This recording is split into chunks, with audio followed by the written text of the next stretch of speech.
Togo, déclassification des archives sur l'assassinat de Sylvanio Olympio. Me William Hall se confie dans une interview exclusive publiée le 14 janvier 2023 par Miadjo ce vendredi 13 janvier 2023. Cela fera 60 ans que le père de l'indépendance du Togo, Sylvanio Olympio, a été victime d'un crime crapuleux dénommé coup d'État. Le Togo a basculé depuis dans la grande nuit, attendant un jour nouveau qui peine à se lever. Du 13 janvier 1963 à ce jour, le mystère reste entier sur les circonstances de cet assassinat, laissant libre cours à toutes les interprétations. Depuis quelques années, un homme, Jean Sylvanio Olympio, neveu du père de l'indépendance, s'est engagé, malgré les obstacles de tout genre, à faire triompher la vérité. Et pour ce travail de mémoire, il a sollicité auprès du gouvernement français la déclassification des archives sur l'assassinat de Sylvanio Olympio, chose faite depuis quelques mois. Pour avoir une idée de ce que renferment ces documents déclassifiés, la rédaction de l'Alternative s'est approchée de William Hall qui s'occupe de ce dossier pour le compte de la famille, en exclusivité. Bonjour William Hall, vous êtes l'avocat désigné par l'un des neveux du défunt président Olympio pour découvrir la vérité sur son meurtre. Pouvez-vous nous décrire la procédure que vous avez suivie? C'est en mai 2021 que monsieur Jean Sylvanio Olympio est venu me trouver. Il avait besoin d'un avocat spécialiste en droit international pour découvrir, si cela était possible, l'auteur de cet acte barbare et les motivations qui l'habitaient. Bien sûr, nous savions qu'Eyad Magna Singbe, le père de l'actuel dirigeant du Togo, s'était vanté, dans Paris Match, de l'avoir tué. Nous savions aussi que, par la suite, il avait dit le contraire dans un livre sobrement intitulé « Ce que je sais du Togo ». Par ailleurs, beaucoup de bruit court sur l'implication de la France ou des États-Unis dans ce meurtre sordide, chacun y allant de sa version. La France aurait ainsi renversé le président Olympio car il tentait de faire sortir le Togo du franc CFA.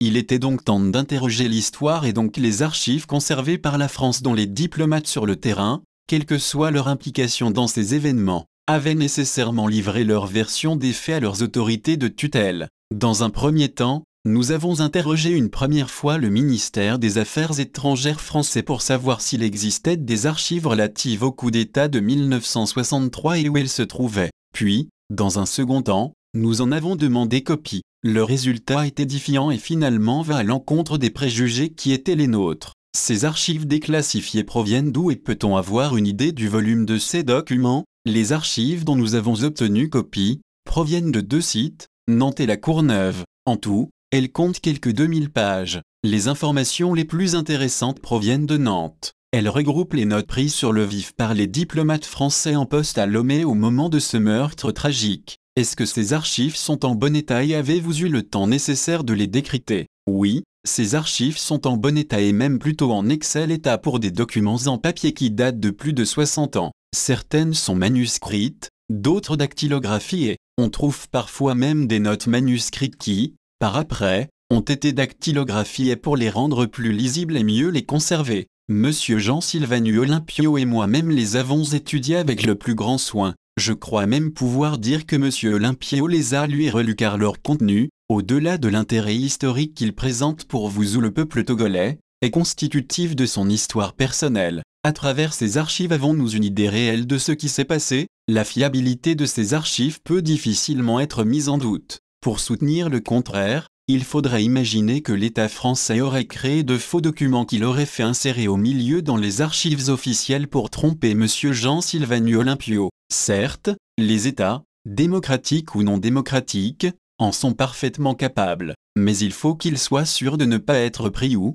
à tout le moins, que les avantages qu'ils escomptent d'une pareille supercherie soient bien supérieurs au risque d'être découverts. Ici, je vois mal l'intérêt qu'aurait la France à forger de faux documents pour leurrer le neveu d'un président togolais assassiné il y a 60 ans. Ces archives nous donnent, par ailleurs, une idée de ce qui s'est passé dans la nuit du 12 au 13 janvier 1963 avec force détail. C'est un indice supplémentaire de leur fiabilité qui, à mon sens, ne fait aucun doute. Pouvez-vous nous dire aujourd'hui qui sont les premiers responsables de ce crime crapuleux dénommé coup d'État? Les archives relatent que le président Olympio, alors qu'il se trouvait sur le trottoir devant l'ambassade américaine, aurait tenté de s'enfuir. Le soldat qui dirigeait ses pas l'aurait alors tué. Il est donc fort probable que ce soldat lui ait tiré dans le dos. Une autre note manuscrite, très détaillée, rapporte qu'un certain sergent-chef Étienne aurait ensuite claironné partout que c'était lui qui a tué le président Olympio. Or, les archives montrent également que,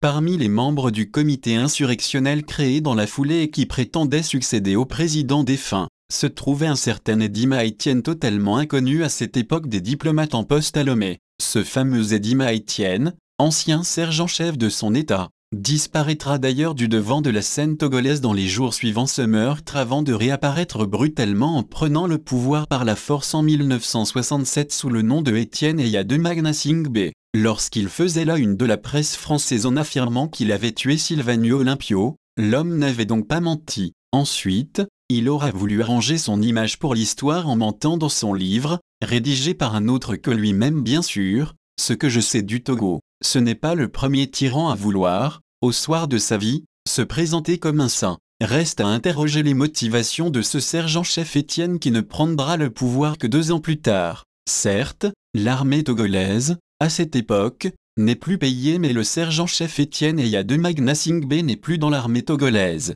Par ailleurs, s'il avait réellement été contraint d'agir sur ordre pour empêcher le président de s'enfuir, il n'aurait pas revendiqué un acte aussi malheureux. Un meurtre est un meurtre. Mon hypothèse est qu'il a agi par gloriole avec l'idée de se mettre en avant. Il s'est dit qu'il y avait un coup à jouer pour se faire remarquer auprès des autorités rebelles et il a tenté ce coup. Cette hypothèse est confirmée par le fait qu'il s'est vanté de son acte juste après et qu'il est parvenu, ensuite, à faire partie de comités insurrectionnels qui étaient essentiellement composés de militaires togolais dont lui ne faisait pas partie. Selon plusieurs sources, la France aurait trempé dans ce crime. Que disent les archives sur le rôle de la France et celui des USA? Les archives que nous avons consultées font de la France un acteur débordé par des événements qu'elle n'avait absolument pas été anticipés. La surprise, pour les diplomates en place dont l'une des missions est d'informer l'État français, est totale. Le rôle des États-Unis reste, par ailleurs, flou sur un point précis. Comment se fait-il que le président Olympio ait été contraint de sortir de l'enceinte de l'ambassade américaine et se soit ainsi retrouvé sur le trottoir à la merci d'un ex-soldat sans foi ni loi? Il faut rappeler qu'en droit international, la règle est l'inviolabilité des ambassades étrangères. Je ne peux imaginer que les soldats rebelles soient entrés dans l'ambassade américaine sans que les États-Unis ne réagissent. Or, dans les archives mises à notre disposition, il n'est rapporté aucune réaction des États-Unis. Il y a là une zone d'ombre bien étrange car il aura été finalement plus facile de savoir qui a tué Silvanio Olympio que de connaître le rôle exact des diplomates sur place. Existe-t-il d'autres archives dont vous attendez la déclassification? Oui, les archives militaires françaises et les archives américaines. Vous êtes avocat. Envisagez-vous une suite judiciaire à ce crime 60 après? Pour l'instant, le travail le plus urgent consiste à collecter les documents utiles à la manifestation de toute la vérité. Le temps d'une éventuelle action judiciaire viendra certainement ensuite. Monsieur Jean Silvanio Olympio est seul maître à bord. Quelle est la portée de ce travail de mémoire que vous êtes en train de réaliser en ce moment? Ce régicide sur la personne d'un président démocratiquement élu, et c'était déjà si rare en Afrique, a été commis par un homme sans foi, ni loi dont la bêtise l'a conduit jusqu'à se vanter de cet acte méprisable et particulièrement condamnable. Il ne faut pas perdre de vue que la société des hommes, où qu'elle se trouve, condamne le meurtre sous toutes ses formes. Ce travail lève donc une partie du voile sur un épisode tragique du Togo en mettant en exergue les fondations vérolées de la dynastie au pouvoir dans ce pays depuis presque 60 ans. La France ne saurait l'ignorer même si elle continue, d'un côté, à appeler au respect des droits de l'homme et, de l'autre, à soutenir l'impensable à savoir une dynastie fondée sur le crime, la trahison et le mensonge. Ce travail a donc non seulement une portée historique mais aussi politique. La France qui, depuis des années, soutient ce régime doit changer ses habitudes de pensée. Si elle ne le fait pas, à l'avenir, elle risque d'être ringardisée sur la scène internationale. Avez-vous un message particulier à adresser au peuple togolais qui ploie toujours sous le joug des auteurs et héritiers de ce crime? Oui, chacun a pu constater, dans sa vie personnelle, que la douleur ne dure jamais bien longtemps et que le changement est la règle. Ce constat vaut également dans la sphère publique. Le mur de Berlin est tombé sans préavis. Ce qui est attendu arrive rarement et ce qui n'est pas attendu arrive très souvent.